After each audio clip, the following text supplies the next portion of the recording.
The Overcome and Conquer show is presented by The Project. The Project is a full immersion, 75-hour experience designed for men who know in their core they are not living up to their fullest potential. Rather than waking up every morning ready to dominate life, the mediocre man rolls out of bed and slides into the same unfulfilling routine they've unhappily been in for way too long. The Project is for men that have lost their internal flame and motivation to conquer.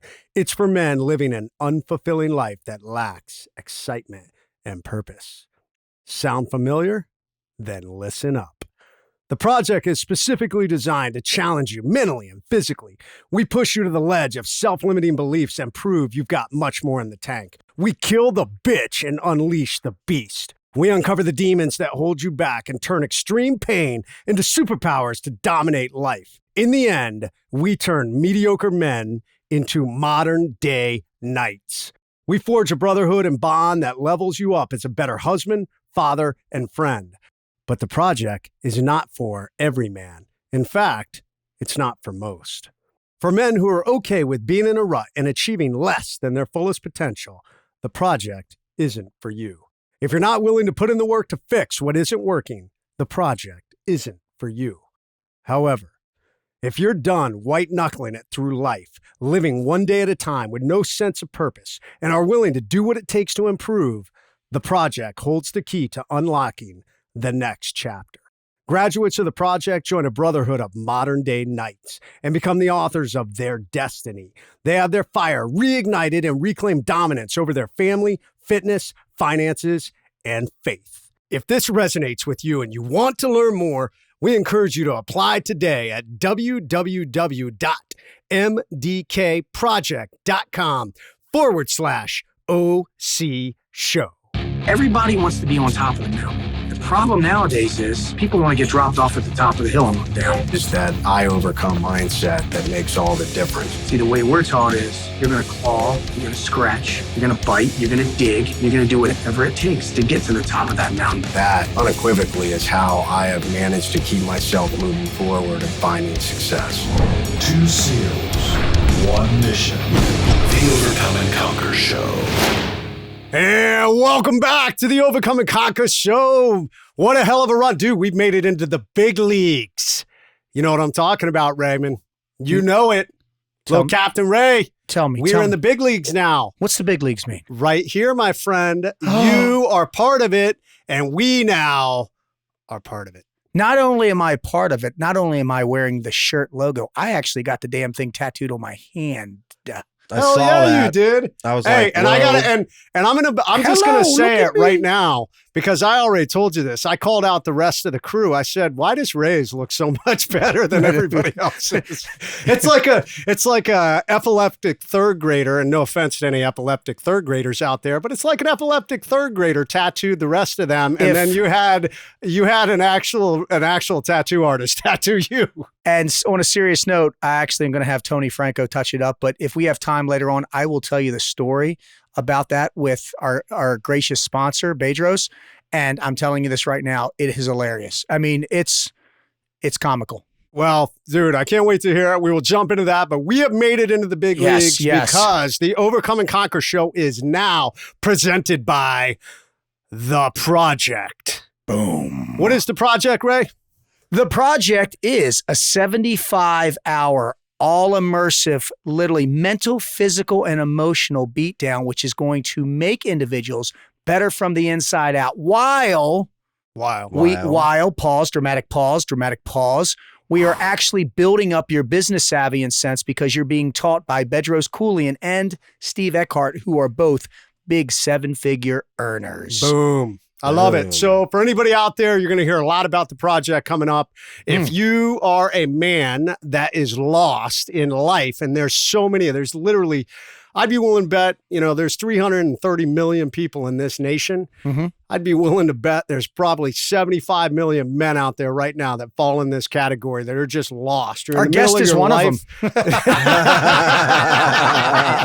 Yep, I just called him. Well played. So, hey, well, maybe we can get him on the Project. Woo, he needs it. We'll desperately. We will bring him in a minute for sure. But listen, if any of you men out there right now are just looking at where do I go? I need to get myself back mentally hard. I need to get myself back physically hard, emotionally hard. I need to surround myself with like-minded individuals. You need to look into the project. Get hard. So, all right. Well, listen, dude, we have been on a hell of a run. We've had some amazing guests. We've been getting some great feedback. I tell you what, Mike Day's podcast, dude, people have been talking. Dude, really? What? What'd I do? Dude, 27 times? 27 I know. times. I was waiting. I mean, I don't like to say it because you only got shot how many? 8 times. I mean, technically, you're a pussy compared to him. That is true. That is true. I will call it like it is, man. I got nothing on that guy. I mean, I got some pretty big bragging rights for most people out there, but when I stand next to Mike Day, I'm just a little bitch. In my SEAL days, nothing happened. But when I got lost in Richmond, Virginia one day, I was actually driving down the road going to a rigger school. We were stopping by an adult activity place called a strip club at night, and there were 2 individuals running down the street, chasing each other, shooting by us. So I think that puts me in the same category as you and Mike. Oh, by far. Yeah, I mean, wow. absolutely. I mean, when I look at that, if Mike is 100 and I'm like a 50, I would definitely put you at like a -17. And it was like a 38 versus a 22 caliber. So it was big artillery going back and forth. Those are called recreational rounds. Okay, my got friend. you. All right, let's get into this. All Let's right, go. listen. So today we are honored to have another teammate and friend. And I tell you what, I love this guy. As a matter of fact, we are linked because of the city where both of us come from. I spent some time down there in Boca Raton, Florida, is where he resides. Ooh. And I went to Boca High for a while. Still got family down there. Yeah. But he's an amazing individual. I love hanging out with this guy. I will get into his title, but we were talking about how do you describe him, and I think Holy shit. frenetic energy was one term. He makes me look like He keeps doing I these am a beats. calm person, and I am not a calm person. I'm not going to lie to you. This is one of my man crushes as far as what he does. Motivational speaker, just educator, motivator. And yes, Dessa fucking Mater. I have a semi-chub. I'm excited to have him here. I've been a longtime fan. And obviously, on a serious note, I love what he does because this guy, I mean, he brings the thunder. He brings more than the thunder, man. I bring Except the boom. he brings it in the form of like the Tasmanian devil. Oh, Jesus. Like had sex with the Energizer Bunny. I literally and then took, they smoked crack. Yeah. And then they dipped it in plutonium. He's the only guy that we've ever had on that's this him. podcast that said, hey, yeah, Ray, drink that 5 energy drink because you're going to need it because I'm getting ready to wear your ass out. I'm excited. I'm excited. Look at him. He doesn't even show his face. Look at him. Yeah, hey, and you guys definitely need to go watch this on YouTube because he graced us with a wonderful attire for this. But let me jump into this. Today, we are absolutely honored to have our teammate and friend, Mr. David Frog Logic Rutherford, a former U.S. Navy SEAL medic. He was a SEAL instructor. He is a behavioral training expert. He is a nationally recognized motivational speaker, and he gets out there and he just brings the thunder. He fires people up with his insane high energy multimedia presentations and his incredible impact.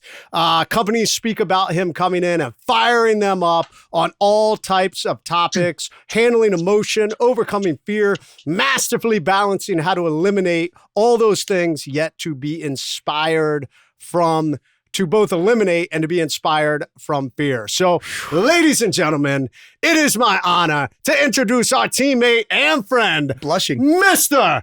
David V. Rutherford. What you want? There he is. I got it. And All you're asking. You know I got it. And dude, and for all of you listeners out there, you definitely have to go watch the YouTube because Holy if I could shit. describe Dave right now, Just a little bit. he looks like Guy Fieri stuck his finger in an outlet Yeah. Yeah, he and does. donned Elvis glasses. He looks amazing. Just a little bit. You Right. gentlemen, Welcome to the show. Welcome, sir. gents, I got to tell you, man, I've done one or two of these things, and I've been so excited to come on with you two. On a serious note, both of you bring such incredibly authentic and drive and motivation for people. You care about the people you work with. You care about the people. You care about your families first. And you both give so much back to not only the veteran community, but to everybody you work with. It is just an incredible honor for me to be on Overcome and Conquer with you guys. Thank you so much. I love you guys. Brother, likewise, man. We love to have you. And talking about family, it's later in the show, I definitely want to dive into, because your journey, I know there's a lot of people that know you from Team Never Quit. And that was definitely one of the big conversations we got into earlier before we started the show, the importance of family for all of us, that and the importance of prostate health. I just want to say that was one of the other big topics we talked about at the beginning of the show. You know, Dave actually gave a good idea. We should start recording what we say before and after, because I won't lie, we'd probably get shut right off the air. Some of the shit that, I mean, this guy's fucking insane. This shit It's the interwebs, Ray. We don't get shut down on the interwebs. Although we do. If we hold a gun up or something, we might. I don't know if we haven't been shut down yet, man. I mean, we get a bunch of team guys on and it becomes a B-52 strike. I mean, a B-52 F-bomb strike. I definitely have people write me and go, God, what's up with the F-bomb? And I'm like, dude, it's called a platoon hut. Yeah, no shit. So the best one we ever had, we had a guy named Jesse who was a Marine, got blown up real bad, lost a leg, and he became notorious on the internet because he ran the Marine Corps Marathon. And he carried a flag through the whole thing. Well, Jesse, he's raw. I mean, he's really raw. And he came on, we clocked him one time at about, I think we had 22 fucks in one sentence. It was the most remarkable thing I've ever heard in my life. I actually had to record a preliminary notice before everybody listened, saying, hey, please don't be offended. It's not anything against anything. It's just the way he speaks. But the guy was so intense, and you just felt it from him, man. So I think it's a part of us. Let's just say fuck every other word. That's done. That's it. Yeah, Ray's got that covered. I could do that. Yeah, Ray's got that covered. The Irishman versus the Scotsman. Let's see who goes.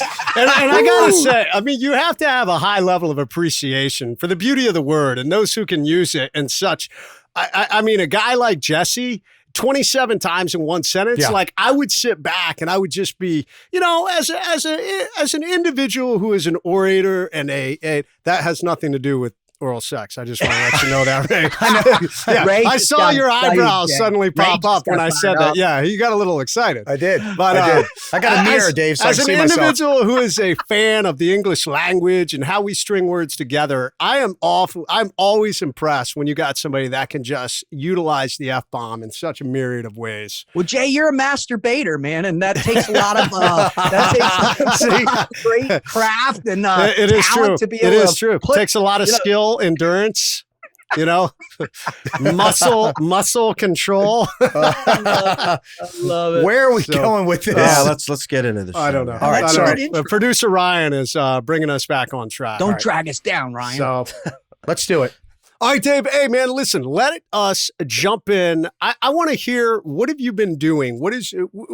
Everybody needs to know, who is David Rutherford? Yeah.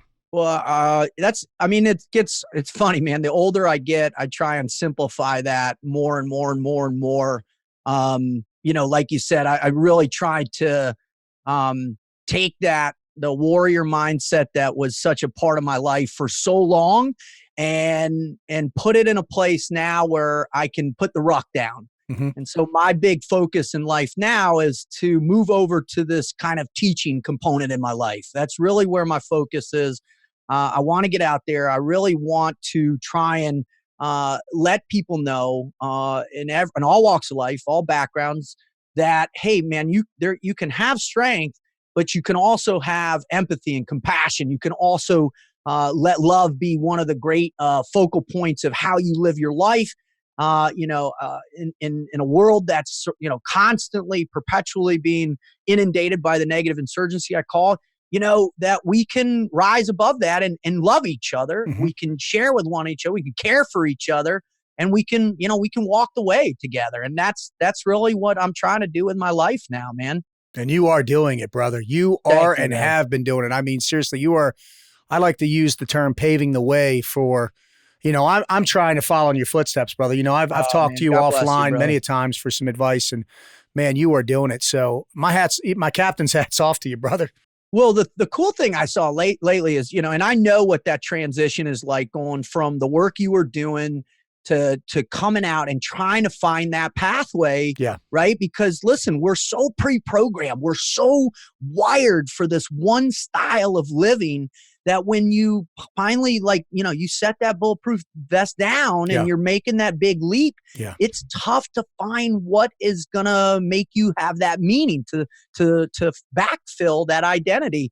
And when I saw you become a part of that project, man, and working with all those guys, I thought it was the perfect fit for you. I appreciate it.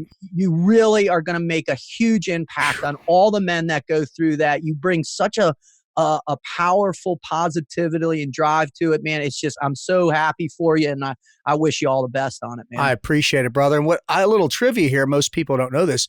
David and I have more in common than most people would know. We both were SEALs. Devastatingly handsome. Yes. We're both avid. Penises. We both, Scottish and Irish. Yeah. He already told me. We put the two of you together, and you've got about an inch. That hurts. Ouch, Jay. Ouch. I don't talk about it publicly, but I'm also an avid paddleboarder. I love that. Dave does that. Brother. And then we have another occupation that we've done in a different life. So, you know, I don't know if I would say I've been following, because I think you went to Buds after me, but I am now. We were in the same track, man. The same time period, the same group, the same peer group, everything, brother. No, we've been tracking along each other, and this is pretty remarkable to me that this is the first time we're actually getting to integrate together. And thank you again for just, I'm just feel real honored. And then you, Jay, man, brother, holy shit, dude, you're the Mac Daddy, bro. You're the guy that gives the rest of us the inspiration for. I'm just blessed, bro. Just blessed to still be here. And, you know, I mean, that's the way I look at it. It's, I can't even tell you how many times I've shown my daughters that letter that you posted, man, on a regular basis, man. At least they start bitching, they start moaning, they start crying. And I just say, hey, hold on. Let me just show you this for a friend of mine. And let me tell you what he wrote after he got shot in his face. All right. Let me just show you this. And I read it to them, and they just sit back, man. And they're like, wow. Well, Dave, you made a point earlier, and I want to go back to that point because I think it's so critical. I think it's one of the things that I know you were out there fighting against. I'm doing the same, and it's so natural. Or I don't want to say it's so natural. It's so pervasive. And I love what you call it, the negative insurgency. It is the world we are living in now. Social media is just inundated with negativity. The more I'm getting out there, as my numbers are growing, the more I start to get hate. People that just want to reach out and just hate to hate, you know, just say, hey, we don't like you because of this, or we don't like you because of that. I had a newsletter that went out. I was writing about purpose for people to identify and find their purpose. And the subject line of the newsletter was, what is your purpose? And I had a wonderfully intellectual individual write back and say, my purpose is to tell you to shut the fuck up. So, and I had to, I'll be honest. I was thinking the same thing, bro. I'm sorry. I had to laugh at it for a moment when I read it. And then I was like, wow, that's so funny, because my purpose is to delete you. So, which I promptly did. But the funny thing is, it is the world we're currently living in. It is the world our kids are growing up in. And I want to take this in two parts, because the first part is this negative insurgency that not only is the world growing up in, we as ex-military combat veterans are stepping into this world when you get out of the military. And it is a hard transition. You are going from a culture of forward-leaning warriors who had your back. I mean, we give each other shit, but at the end of the day, you know they have your back. And not only that, it's this positive mindset that we will overcome anything. Yeah. And then you step out into the negative insurgency of this world, and you're meeting people who have just settled for the negativity and have just settled for, no, I can't do that because, you know, it's just the norm. Nobody steps up, nobody overcomes, nobody takes the hard route anymore. So you have set it upon yourself to get out there and spread that message. And I just want to hear how you are continuing that fire, because I know it gets tiring sometimes, It's a grind. Yeah. So I want to hear about that. I want to hear about how you're laying that message out there. And then we're going to jump into the word of the day, because what you talk about, the word of the day, is everything that I know you're fighting with this. Amen. For me, it really came down to, all right, where am I going to drive my time, right? Because we're all beginning to realize just how valuable time is. And especially with the tragedies that we're confronting all the time. You just shared with me recently, you lost a friend, last week, I think it was, you said, and I lost a friend two months ago. I just heard another guy, from my friend David Corlew at the Journey Home Project, Charlie Daniels thing, a guy who'd been through the Shepherdsman Project in Atlanta, just took his own life this weekend. So in the perpetual reminder of how fragile life can be for us in our post-mission life, right? Our post-operational life, I needed to find my own purpose, and I needed to figure out what that was going to be. And for me, it really drills down to, I'm a Christian, and I just think there's not enough people out there helping other people realize that pain and suffering is a part of life, but it doesn't have to dominate your attitude. It doesn't have to. Amen. To get right. And where you can learn through a sequence of whatever influences you might have, whether it's to overcome or conquer, or it's frog logic, whatever it might be. There are these tools that have been experienced, these educational experience from all of us, that you can apply one at a time in whatever sequence, and you can begin to help people find a way out of that abyss, out of those ashes, so to speak. And that's what I spend my time. So I'm a speaker. I'm probably doing 40 or 50 events a year. Crushing it. Thanks, brother. I'm doing behavioral and performance coaching for athletes and teams. Like I worked with the Green Bay Packers this year. I'm currently working with a 16-year-old tennis phenom, this girl who's really, on the trajectory on that same level as that girl Coco. In fact, they won a world championship overseas 2 years ago. Nice. And then, the mentoring I'm doing with veterans that are struggling. I'm working with a veterans project called the Synchrony Program at a Methodist hospital in Houston.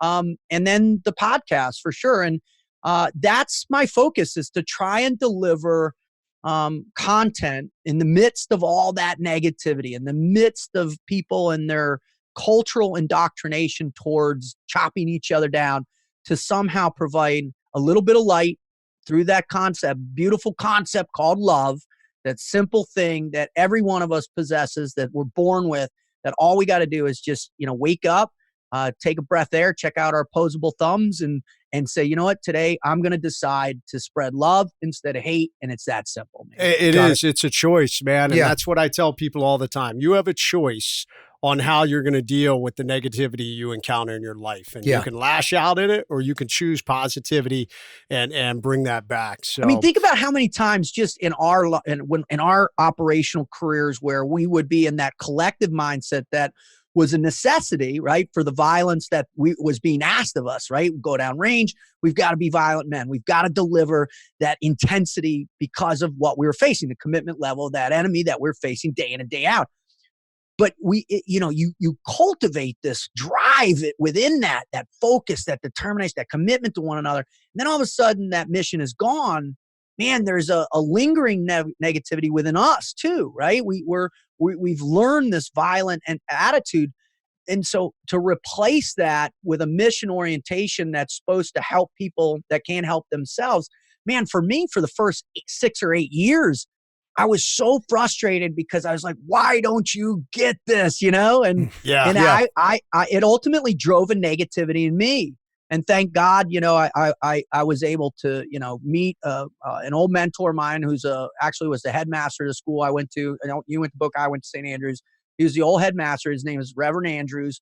And I started going to church in 2006. And man, he's the one that kind of flipped me around and was like, listen, what you did before, God bless you for it, but that's not what you're doing anymore. Mm-hmm. And you have to learn to acknowledge that people aren't at the same level. And so you can't have that unreasonable expectation. Yeah, and having that choice, and it doesn't change who you are. No. I mean, when you've touched the darkness, when you've been exposed to evil, and you've learned to take other people's lives, I'll be honest, it becomes your first response. I mean, I can't tell you how many times I've been walking around in the civilian world and somebody said something to me and I'm like, in my mind, I just blew his brains out. And that's a hard thing. People are like, oh my God, you're a psychopath. Well, I'm not a psychopath, man. I trained as a warrior, and unfortunately that became a part of your who we are. Attitude. So it is so much. Let me ask you this. Yeah. I'm going to jump in. Let me ask you guys this. How many times in the first few years, like Ray, you're just new, but being out of teams, it's the same thing. In the first few years where you were in that confrontation of whatever it was, and it wasn't even imposed on you, it was just out there, and you decided to be society's police, society's Navy SEAL, and the mission was to knock down some asshole and tune them up. How many times were you in that spot and you're just like ready to potentially go to jail, ready to confront this stuff, and you're like, my God, I have a family. There are people with their cell phones on right now recording this.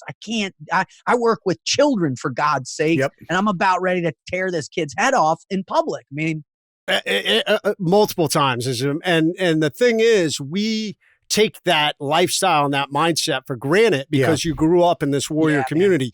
But then suddenly you start to realize that people are terrified of that. Oh, yeah. Not only are they terrified of that, they think there's something wrong with you. Totally. And so, yeah, I mean, all joking aside, I mean, that's something that, it never fully goes away, but you learn how to, just like you said, it's a choice, how we embrace the love, and how we figure out, how do we bring people together instead of divide people, and how do we motivate and inspire people despite the negativity. And that's what I've focused on. It's what you focused on, and it is what you are teaching, which is summarized today in the word of the day. And I got to say, this is a first for the Overcome and Conquer show, because this word is not in Webster's dictionary, which it damn well should be. It should. Mr. Webster, I'm putting you on notice. You need to get your shit together, and this word needs to be added to Webster's dictionary. I think this actually needs to be on the cover of Webster's dictionary. It should. Absolutely. It should be renamed. Alpha's going to be alphas, killer's going to be killers, and this is where it needs to go. So I'm going to, as always, I'm going to turn it over to the captain and allow him to deliver the word of the day, and then we will kick it back to Dave to get deep. So, just to let the cat out of the bag, I actually know what his definition is because I see it here. But I'm going to tell you when I hear this word, what it means to me from knowing you. Yeah. So the word is. Make sure I say it right because it's got more than 2 syllables. I'm sorry, I should have written it phonetically. We put a picture on we put a picture up on Ray's computer. Don't Your hate logo. Me. Don't hate me because I'm beautiful. No, the word, on a serious note, guys, is frog logic. And when I think of that word, what resonates with me is just positivity. It's energy. It's that magnetic fucking force that you have. I got goosebumps right now. It's like I'm getting ready to make love to my wife for the first time. You are such a fucking magnetic personality that people are drawn to you. And I mean, dude, you're a tractor beam and I love it. So that's what it means to me. But Sensei of Boom, what does it mean to you? Go. So, when I started this thing back in 2005, when I first started thinking, and it was all based on this experience I had when I was working for Blackwater overseas in Afghanistan. I was doing counter drug stuff with the counter drug team and the fast teams from the DEA. We had hit this compound in Mazar-Shari, and it was filled with kids. And you guys have seen these compounds where kids, over there, they have nothing, right? Yep. I mean, they're literally at the bottom of the barrel, man, in terms of what they have in store for them in their futures. And that was so profound for me that it sparked this. It's one of probably it was my third big God moment I had in my life. And it changed me to say, man, I don't know how much positivity I can have looking down the barrel of my gun in this life. And it is positive in a certain particular aspect, but it's not in a grander sense of what purpose and meaning is all about. And so in that moment, I said, all right, I want to help kids. And so as I pivoted to try and figure out, well, what this was going to look like, how it was going to thing, I said, well, how do I extrapolate all the positive aspects of what we are and what our legacy is? Because I think the three of us can agree that, man, there's a lot of aspects of our culture that have a societal negativity to it. It's critical for the job that we're required to do, but it doesn't necessarily fit into society's norms at all. In fact, it's on the way outlier perspective of what that, that cultural normative behavior is all about. And I never forget my first CO at Team One was a former dev group guy and badass guy. And some dudes got in trouble for, beating the crap out of somebody. And he's like, well, don't do it. And, there's one thing that I've known in the teams is you can't feed a tiger milk. Right. And that kind of surmised this attitude that they turn us into these, what we are. Yeah. So in this moment, I was like, man, I need to learn how to pull out the best of that stuff, minus the guns, the bombs, the bullets, the dysfunction. And so that's, I was trying to come up with an idea or a title for that. And through that thinking to teach people how to think, act, and feel in a positive way, like a frogman, right? Just to take it all the way back. Cause man, I know I'm kind of jumping around, but I just no, don't jump, baby, jump. I remember seeing the first time I ever saw those dudes wearing the UDT trunks, those old 2x4s they'd strap to their feet, the Kmart round mask, the K-bar on their hip, all greased up, carrying 50 pounds of TNT. And I said, and they all looked like they were stoked. All the time, man. They all looked like that this was the greatest place they could ever be, right? Mm-hmm. And just that resonated in me. And so I wanted to pay tribute to the frogmen of the Navy. And then I wanted to also pay tribute to how cerebral we all are. Well, maybe not you, Ray, but I wanted to pay tribute to how you're a very cerebral, Ray. I know you are. I wanted to pay tribute to how much we think through the details of what we are and what we are to each other, really, yeah. Right?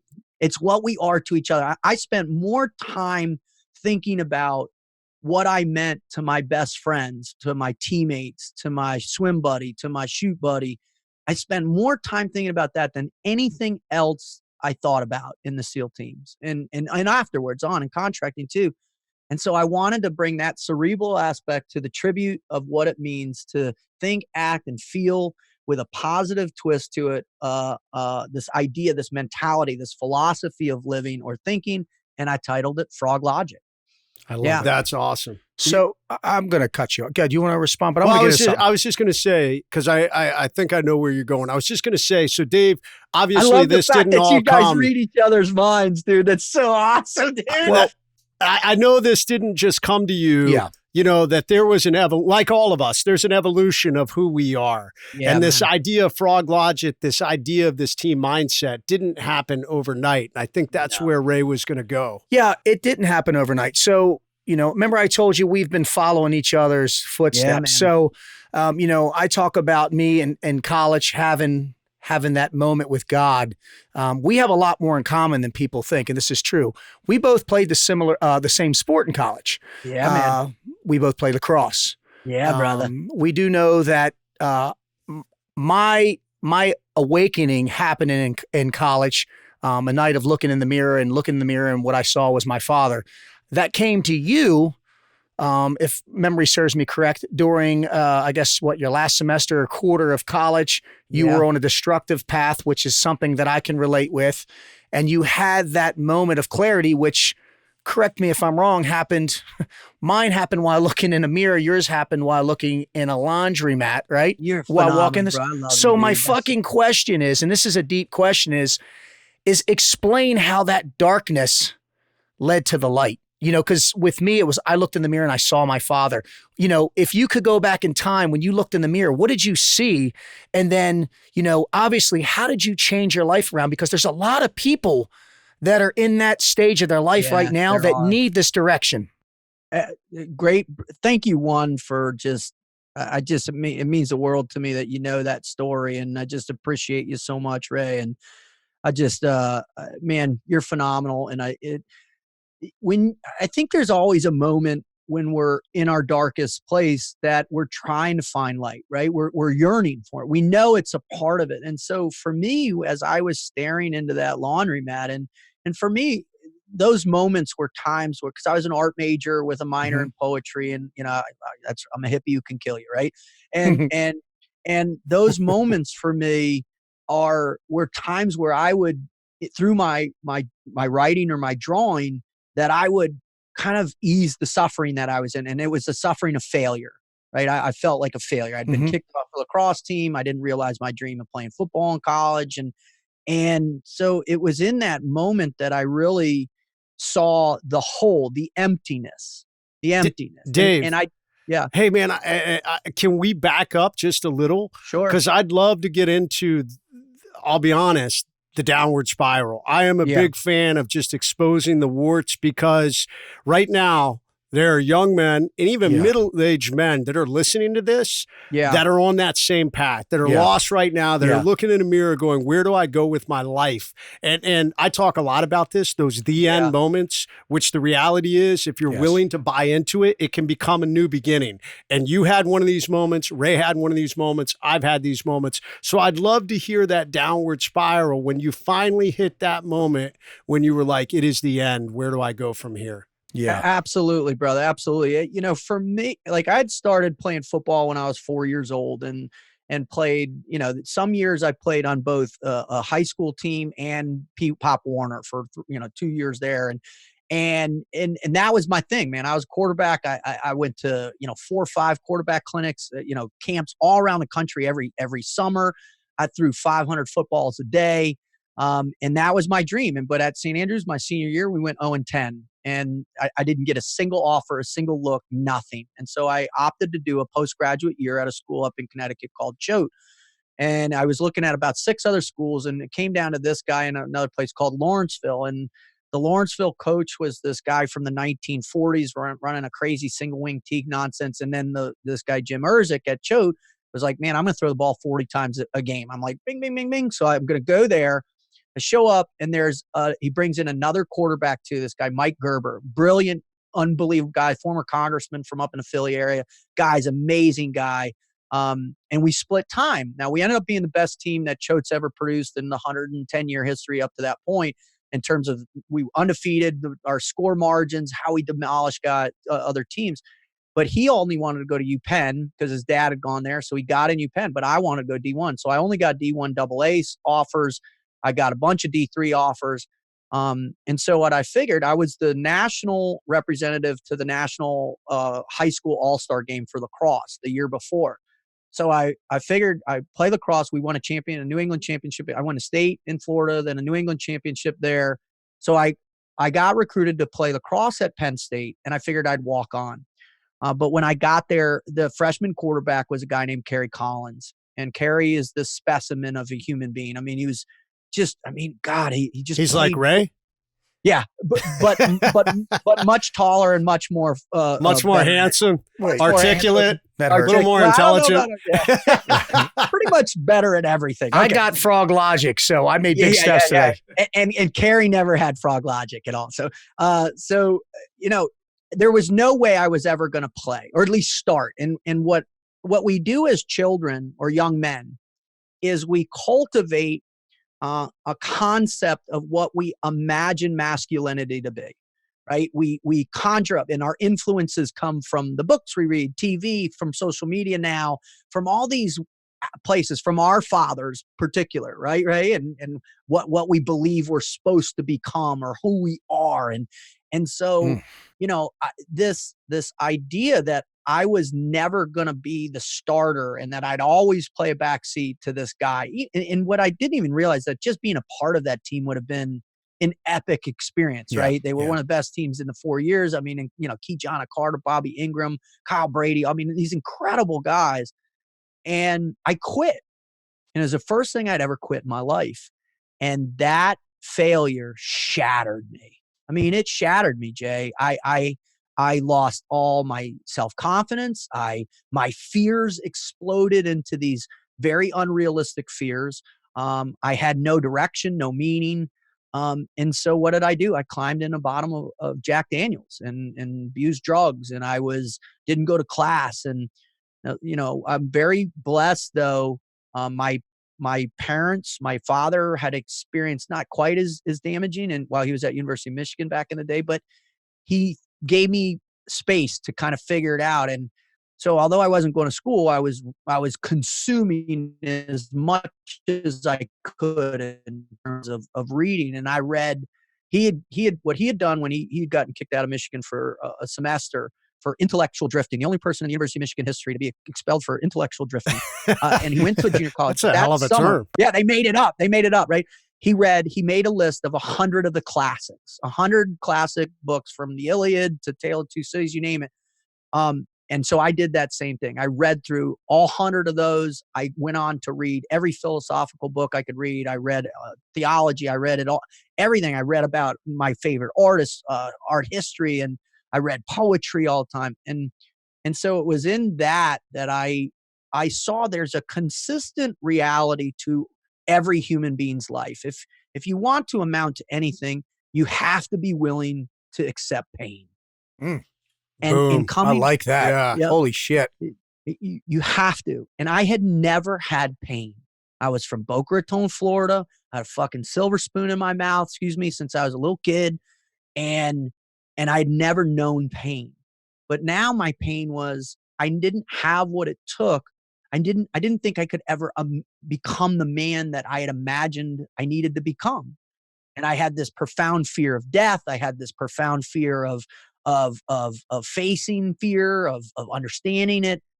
And so in that aha moment that Ray was talking about, and that emptiness and seeing the reflection of nothing almost, luckily my freshman year, the guy who lived next door to me, named Tony Gronsky from Scranton, PA, had given me my first ever book on Navy SEALs and SEALs from Vietnam, the men with green faces.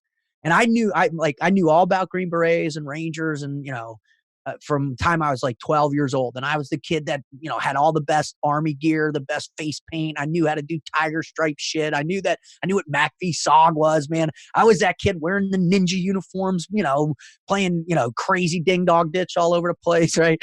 And but I didn't know about SEALs. And so that freshman year, he gave me this book. He said, "Hey, they called me Elvis." He goes, "Elvis, read this book, man." And I read that thing cover to cover. And I was like, holy shit. So fast forward is like hyperlink to that moment. I'm sitting there. I wrote down, I said, I need to be objective. And, I couldn't stay in school because I hate the program, the art program. Mm-hmm. I had this other bizarre fascination with tattoos and motorcycles. I had like one shitty tattoo, and I had, and I'd never ridden a bike before in my life. So had a scooter. Like not even, bro. I had like an ATC, one of those old 3-wheelers when I was a kid, but I'd never ridden a motorcycle. So I figured I'd move to LA and get a tattoo apprenticeship and try and do that. And I was like, I'd be dead in like 6 months. And then the third was I was going to drop out of school and join the SEAL teams to become a part of that culture.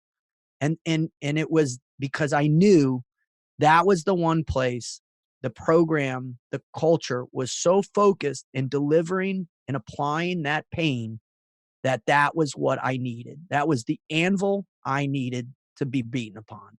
I love it. I love the stories of how guys make their way into the teams because it's so awesome. Diversified. I mean, like me, I was young, man. I was 14 and I chose that path and I never looked off it. But there's so many guys like you that have, you had this rock bottom moment and you literally went out on a soul search to figure out where do I go, and the Warrior Way called you. Mark Divine's like that. He oh my God. I love Mark's story. Oh man. Commander Divine. We don't call him Mark. So, he is divine. I call him Mark. You can, we can. Come on, you're the captain. So you were only 14 when we went through Butts? So, yeah, I was only 14. Holy shit. Yeah, I thought there was an age requirement. I didn't know. That's why it was so easy. That's why it was so easy to carry me. I was like a small child. He said it. He said it. I carried him. You've heard this live. So, but then there are others who maybe they haven't hit rock bottom, but they had this change. I had a friend who worked on Wall Street, and one day he was just like, he was tired of the grind, and he walked by the recruiting office and suddenly decided, he walked in and was like, I'm making a change in my life. And he was like, hey, I want to join the Navy. And they were like, well, we have these guys called SEALs. And he was like, how about circus? How about Nate Von Ool, man? Fucking circus. Grew up in a circus his whole life. That's so awesome. Dude, I would run away and join the circus. There's no doubt about it. So someday. I got two things I want to add because I got Ryan, you are in the circus. Yeah. Two things I got to add. First and foremost, my wife actually just said, tell Dave Ruthorford I said hi. So question number one is, by the way, why does my wife know who the fuck you are? Hold on. My favorite videos that you post on is your wife having fun dancing. Oh, dude. We were just talking about that the other day. The best post in the world because you guys look so happy. We just, you know what? We are, and she's also an incredibly hot blonde. Yeah. Dancing she can shake her ass. Hey, listen, I call it like it is, man. Hey, trust me, if my wife was dancing on there, I guarantee I'd be getting lots my wife loves you and Dan Liccardo for some freaking reason. I don't know why. And she's always like, oh, tell Dan and Dave I said hi. And I'm like, wait a minute. I mean, is there something we need to know? No, bro. Okay. You're good. Man, and number two, I want to tell people about, there's a legend in the SEAL teams, and then we'll move on real quick. It's called the Frogman's Curse. Now, I'm not going to get into names or anything, but I don't know what you did to piss off. And again, it's a blessing, guys. This is a joke. Blessing. But they usually say that when a frogman gets the curse, he gets one daughter. Jay, how many do you have? I have two. I have one. Dave, how many daughters do you have? I have quattro. 4. He has 4 daughters. You did something to somebody and they said, you know what? We are going to give you a heart attack from the minute the first one is born for the rest of your life. So God bless you because you have a beautiful family. Thank you, man. All right. You ready for this? All right. I'm ready. You know, you move into this space and it's absolutely, you're like, oh my God, what am I going to do? How am I going to parent? How am I going to influence? What am I going to do to these young men that come over to court my daughters? And man, every time I'm on the road and I meet somebody that has, 3, 4, 5 daughters, 6 daughters I've met before, I always, what's your best advice? And they're like, you're the Navy SEAL, man. Have your guns out. Have some torture chair. Get your your waterboarding shit out. And and I'm like, oh, that's great. Ha ha ha. And it's like, and then I found this guy who ran a bank in Memphis, Tennessee. I was out there doing a gig. And I said, I was on a pre-call with him, and I said, sir, what do you do? And he goes, well, let me tell you, son, the first 2, I thought I'd do that. I had my shotguns out, and I'd try and scare the bejesus out of them. And they went out and they dated the worst MFs on the planet, man. Drug dealers, bad dudes, just killed me. And so I finally went to my pastor and I said, hey, what's going on? What am I doing wrong? He goes, well, what are you doing? He tells him. The guy breaks out laughing, right? You idiot. And he said, hey, man, try this. When these boys come over, instead of trying to scare them, sit down and pray with them. And sit down and put them next to you and pray on them and try and guide them in their faith and guide them to understand how much God loves your daughter and how much you love and how valuable they are, and try and instill that faith and that value in them and guide them to become better men for your daughter. And so that's my approach, bro. And Dave, it's funny. Dave, it's spot on, man. I had the same thing. Friends of mine with daughters, fellow team guys would be like, I'm going to chain her to the bed. She's never going to leave the house. I'm going to have all these guns. And I used to make all those jokes. With my daughters when they were growing up, and it backfired on me. I quickly learned my oldest daughter, when she was 14, lost her mind, and they never wanted to bring anyone to the house because they were like, Dad, you intimidate people. All the boys are afraid. They don't want to come over and meet you. And I was like, this isn't what I want. I want to communicate with you. I want to meet these people. I want to get to know them. And so really I changed, and I was like, I am all about communication. What'd you do, Jay? What were the first steps you did to change? I just told my daughter, I said, listen, it's my job as a parent to raise you to be an adult and to make good decisions out in the world. And in order to do that, as a teenager, you're going to have to get out and make those decisions. So between the ages of, starting around 15, 16, you're going to have to let your kids get out there and make decisions. And sometimes they're going to make bad decisions. Sometimes they're going to date people that you disagree with. And we went down that road with my daughter. But we never crossed the line of saying absolutely no. I mean, if we had reached a point where I felt like she was in danger, then we would have crossed that line. But we stayed very close. We watched, and I just communicated with her all the time. And I always would tell her, and even to this day, I tell her, I trust you. I love you. I believe in you. Make good decisions. Man, that's awesome. And that has played a huge thing. And I try and explain that to other parents. I mean, that is your job as a parent. So yeah, that guy that he was talking about still missing, the young man that you dated.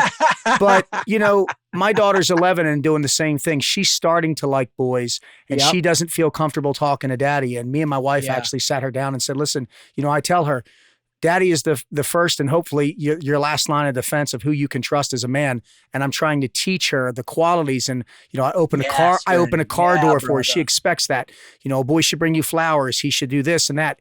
And you need to be able to talk to daddy about things like this. Because I don't want my daughter to go through things and get pressured into something because she felt scared to talk to me about it. I told her anything that you want to talk to me about, we can handle together. And all I do is reinforce that daily. Like, hey, there's a boy in school she likes. I can't say his name. I don't want to do that. But how did it go today? Did you talk to him? It used to be daddy. And now it's, no, we didn't talk today. Or yes, we did. So it's gradual steps. You're inching it. Incremental? Yeah, incremental. Bro. Yeah. And Dave, listen, man, so that rolls us right into family and the importance of family. I know family is so important for Ray and I. I talk about at the end of the end of this life. And as a guy who lay on the battlefield bleeding out, I didn't care about anything. I didn't care about my stuff. I didn't care about how much money was in my account. All these people out there are so focused on things, and things are great. But in the end, you're not going to give a shit about that stuff. All you're going to care about is the people you love and how you wish you could only have a couple more minutes with them. So you recently kind of had, once again, a little bit of an epiphany moment in your life where you were like, I've got to put my family first. And it's kind of a big deal because a lot of people listening right now are like, oh my God, Rut was on Team Never Quit. Like, what happened? Man. And so why don't you tell everybody how you came to this moment? It's funny that you bring it up like that. So, just recently we went through a whole, after doing TNQP for, 3.5, almost 4 years, and then walking away, and I'll tell the story here in a second, but going back to my own business, I'd been neglected Frog Logic for the entire time. And so we've just gone through this whole overhaul, new website or whatever. And so when I'm working with my new web designer guy, he's going through and he's doing all these search engines for all me, my name and all that stuff. And he says, you know what the second biggest thing behind Frog Logic is? He goes, why did Rut leave TNQ? Oh, it's huge. It's spread like wildfire. Yeah. I know, man. And I'm still getting everybody wants a conspiracy. Yeah, they do. Yeah. So quite frankly, it got to a place where when we started this, because Melanie approached me, we were at a charity softball event in Austin, or where it was. I forget where it was. It was outside Houston, almost 5 years ago in the fall. And Melanie is Marcus Luttrell's beautiful, lovely wife. Yep. She's an amazing person. She definitely got all the brains in that relationship. Love you, Marcus. I mean, we all know that Marcus is literally, he drags his knuckles below the dirt. But no, he like tills the earth when he walks. I'll just punch you in your fucking face. Yeah. But this is the scary thing. I think I'm the only human being on the planet that actually knows what he's talking about. You know what I mean? So it's funny, man. They approached me and they're like, hey, we want to do a show together. And so it took us about 6 months to get it up and running. And we got it and we started it, and it just was crazy. I mean, by the end of our first show dropped June 3rd or 6th of 16. I think our first show was Nick Palmisciano from Ranger Up. And by January, or by the December, iTunes had nominated us as one of the top 30 for 2016. And we were like, holy shit, this is big. And it just kept getting bigger and bigger and bigger. And, because the Wizard was still deploying, our recording schedule was different. You know, he'd go overseas for a certain time, come back, and he'd immediately come out to Marcus's ranch where we recorded the show. And we would spend anywhere from 10 to 14 days, and we'd pack 10, 15, beautiful, absolutely gorgeous, by the way, there, Ray. That is true talent, man, true talent. So we would spend 10, 15 days. I just pissed in a water bottle, so I would listen to thinking about doing it myself. Legitimate, dude. You're the man, brother. When you're, how disrespectful would it be to stop, brother? Well, all I did was show you respect. I got piss dripping down my leg right now, but I don't care. I literally know and feel that. What I'm thinking is the logistics and would my readers be able to do it? Would I miss it? I don't think I have the talent anymore. I ran out of talent. You're not Irish. Keep going. It fits right in that little hole. Anyway, so we get into this thing, and man, it was unbelievable. I mean, and then the response we started getting back from people was really just, I can't, 1 year, our third year in, we had 8 emails that we got that year from people that wrote in and said, I was in the process of committing suicide, and I didn't because the show popped up. And there was one in particular, a police officer. Wow. Went out. He'd worked it up. He was struggling with a bunch of stuff. A bunch of buddies had died. He went out into a tree stand. He had his gun. He sat down. He was drinking. He was freezing.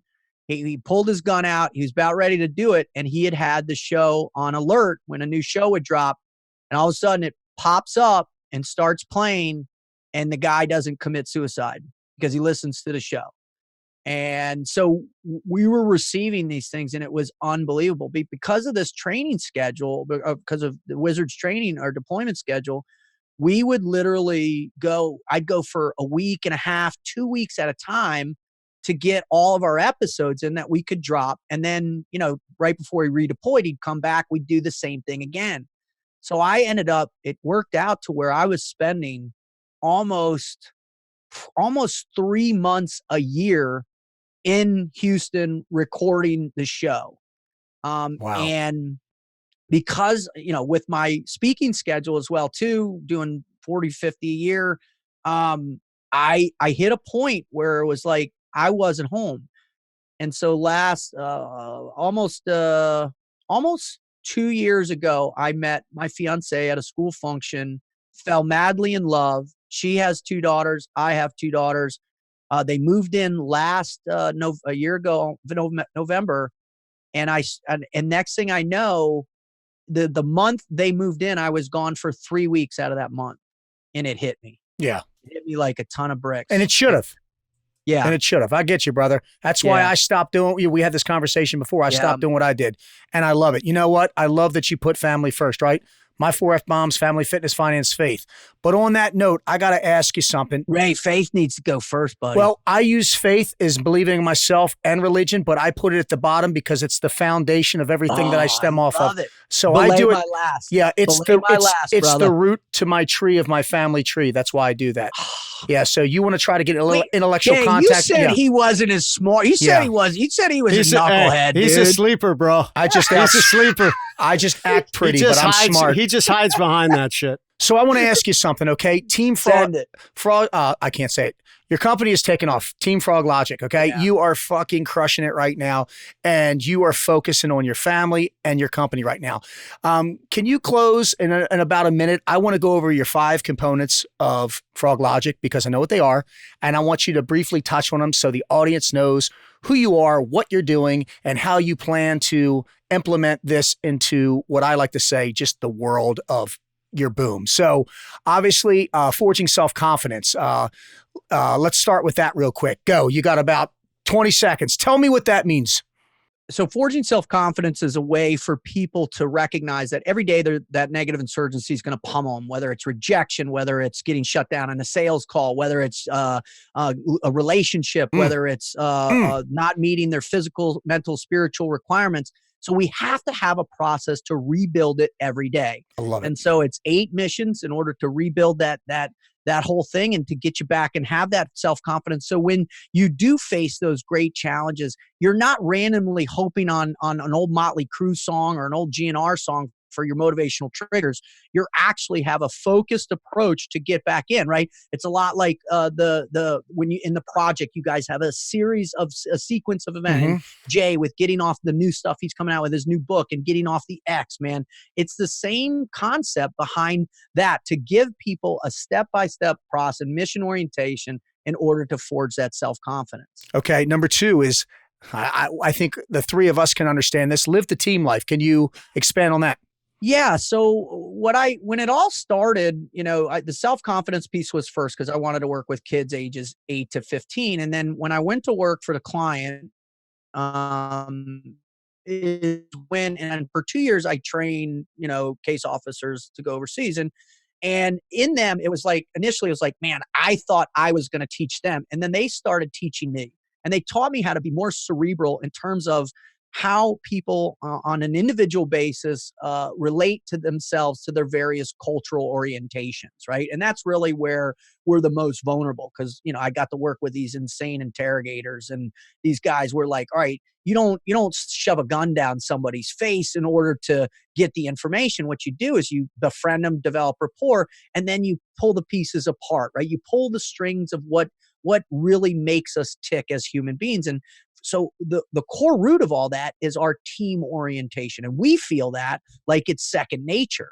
And so what I wanted to do, again, is create really a foundation of what these ideas. And so there are 4 missions within living a team life that people can focus on and apply and define in order to elevate their standards of what that team orientation looks like. I love it. Number 3, embrace the fear. Embrace fear.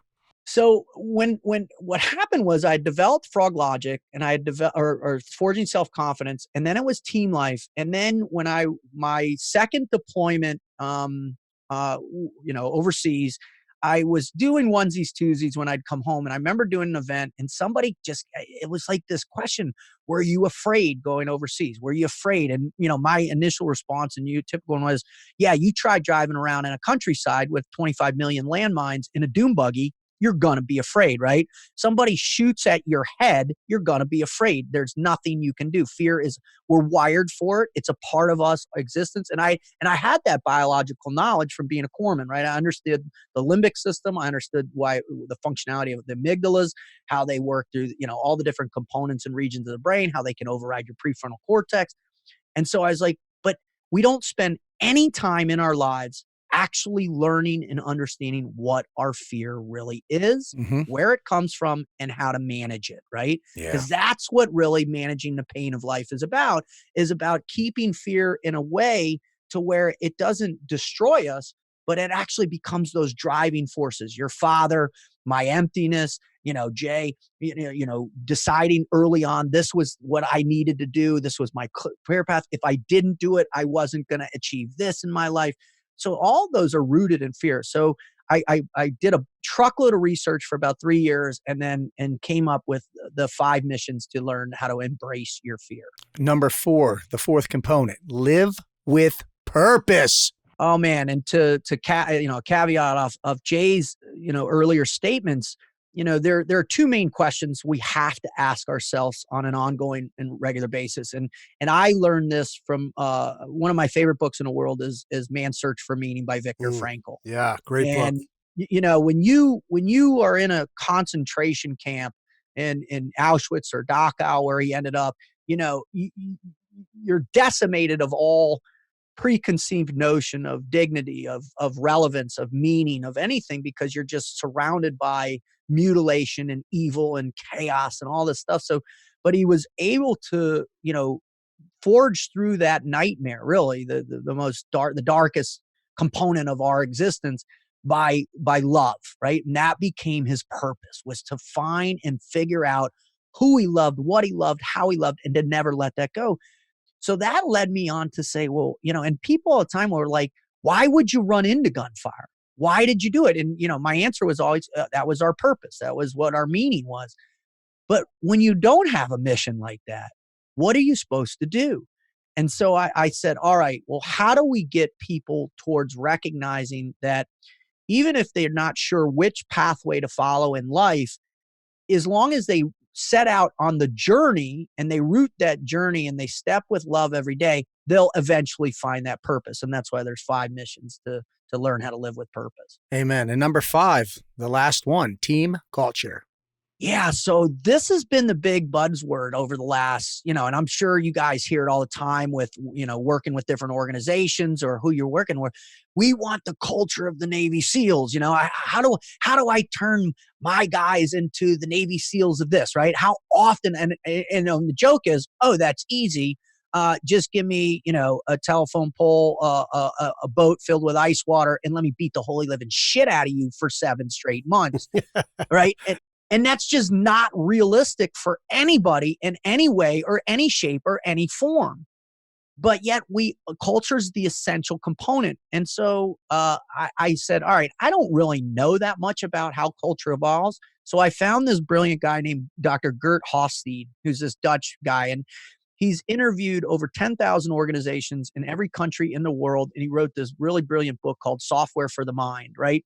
And it's a complete deep dive into national and organizational culture, how the pillars of how those are defined from everywhere around the world. And I read this and I was like, whoa, this is it, right? And he defines culture as the collective programming of the mind, right? Where multiple groups of people or a few people get together and through a series or sequence of events, they come up with a collective mindset. Well, in our world, that mindset is a derivative of the application of pain. And so what I did is said, all right, well, is your culture readily applying positive pain in your lives? Because when you look at ours through the behavioral lens of operant conditioning, what you find is that they build our great culture by putting us in perpetual pain, right? Because combat is pain in every way, shape, or form, physically, mentally, spiritually, emotionally. So what I just came up with these 7 concepts or ideas on a flow to get your team through the application of pain and this sequence of events to get to the place where once again, you're rooted in that great sense of love. Now, and Jay, I know you can speak to this. When those guys came running out to get you, man, why did they do it? They did it because they loved you. Yep. Right? Because they Amen. loved you. Yeah. And they didn't want to see you die. They were willing to take fire themselves because they love you. And the same thing for you, Ray. There's nothing I know you wouldn't do for your children and for your wife because you love them. And that's Amen. the culture. That's the great culture. So that's Frog Logic. That's awesome, man. So, dude, dropping bombs of knowledge. So, Dave, right now, I guarantee there are people out there that are like, dude, where do we find you? We want this guy. So, Dave, give everyone your contact info. Where can they find more of you? And where can they find a lot of people that don't know, who don't follow him? And Dave kind of alluded to this earlier. He studied poetry and he is a phenomenal writer, man. He writes his daily doses are incredible. Dude, yeah. Thanks, and brother. sometimes, dude, I will admit I'm blown away by him. And sometimes I'm like, holy shit. Sometimes I call Jason and go, what the hell does that mean? Because I don't even know half these fucking words. He breaks it down, but it's beautiful. So, thanks, Dave, brother. tell everybody where they can find you and follow you. Where can companies hire you? Yeah, I appreciate it, man. My website is teamfroglogic.com. On there, there's, the list of all the Frog Logic concepts. My podcast is loaded there called the Frog Logic Podcast, which you can listen on every platform that's out there. And by the way, you guys, we got to schedule you. I need to get each one of you individually so we can really break down and get into your perspective on the human condition. Probably, Ray, you'll go last because I need the right prep time through Jay to know what questions I got to ask. and then so I hate him. You can and then you can find me on all social media platforms at Team Frog Logic. I'm mostly on Instagram, LinkedIn, Facebook still. I don't know why, but I'm still there, and Twitter. I think a lot of us ask that question. Yeah. I mean, it's brutal, man. It's brutal. So that's where I'm at, gents. Well, brother, it's been amazing. I love your message of relentless positivity, countering the negative insurgency that's out there. Dude, I absolutely applaud you also, Thanks, for making that really hard decision. You were part of a nationally ranked podcast, and you said, you know what, man? It's not worth it. It's not worth it because my family is more important. And that's a huge message for so many of you out there. It goes back to what I was talking about earlier.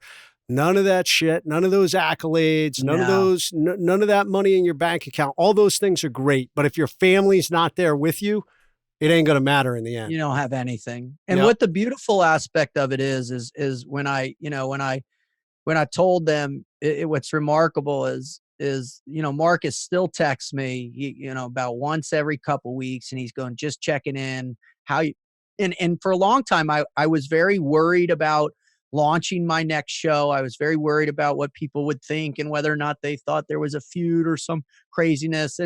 And man, it was really in a space where, I worried about that. And I remember Marcus sent me a text this summer and he's like, hey, Rut, man, you got to get out there. The world needs your positivity. And it was really this beautiful sense of relief and confidence that, this incredible human being that I spent so many hours with and I have so much deep love was like, hey man, just go for it and get out there and do what you got to do. And it just speaks volumes as to their character and who he is. And I'm just so blessed to have been a part of it. And, everybody go check it out. Marcus is doing amazing shows. He's had some incredible ones on recently. And also with you guys. Yeah. Your show I thought you were talking about me. I'm sorry. Okay. Well, listen, before I hop off, I just want to say to you guys, I know how hard it is. And I think what a lot of people that are listening, they see us as they, almost just because of the trident, we're almost up on this pedestal, but every day is a grind for us. Every day is hard. Every day we're having to reprove ourselves to our families, to our friends, and to the world around us. And in a world where, there are, literally probably 75 SEALs out there speaking and training and on podcasts and all this stuff, it's almost inundated with stuff that, almost becomes redundant on the messaging. But I got to tell you guys, I'm so proud to know both of you. I think both of you are doing it at the very top up there. Just the ideas themselves to overcome and conquer. It made my heart just sing when you guys joined up and you started doing it together. And it's such a beautiful relationship.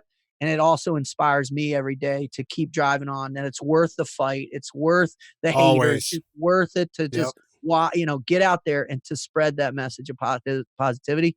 Thank you guys. I love you so much, man. Amen, brother. Much love right back at you. Same, man. Yeah, it's all about the grind. We always got to grind. So you've got to overcome and conquer. Yeah, baby. All right. So Mr. David Rutherford himself, Frog Logic. For those of you, definitely follow him, go to his website, and we're going to wrap things up. I mean, that's man, this has been an amazing show, talking about family, talking about positivity. So producer Ryan, I think we're going to I think it's great. It. Yeah, you can't top this. Unless I did something, but I'm not going to. So Dave. Can we see your penis? I just peed in a bottle. He will pull it out. Don't tempt hang him. on. We got to put the zoom on. Get your magnifying glasses. It's cold in here. It's cold. Thank you, Jay. Thank you. That was a Jason, that's not true. We were in the same fucking boat crew. That's not true, even when it was cold. I felt like I constantly had a pencil. I felt like I constantly had a pencil in my lower back. One mission. The tendencies arise. All right, ladies and gentlemen, this has been another episode of the Overcome and Conquer Show. I am Jason Overcome Redman. And I am Ray Cashcare. And we are Boom. Thanks for listening to the Overcome and Conquer Show. Tune in next time, and please remember to subscribe on iTunes. Please visit overcomeandconquer.com. The Overcome and Conquer Show is presented by The Project. The Project is a full immersion, 75-hour experience designed for men who know in their core they are not living up to their fullest potential. Rather than waking up every morning ready to dominate life, the mediocre man rolls out of bed and slides into the same unfulfilling routine they've unhappily been in for way too long. The project is for men that have lost their eternal flame and motivation to conquer. It is for men living an unfulfilling life that lacks the excitement and purpose. If this resonates with you and you want to learn more, we encourage you to apply today at www.mdkproject.com/OC show. Boom!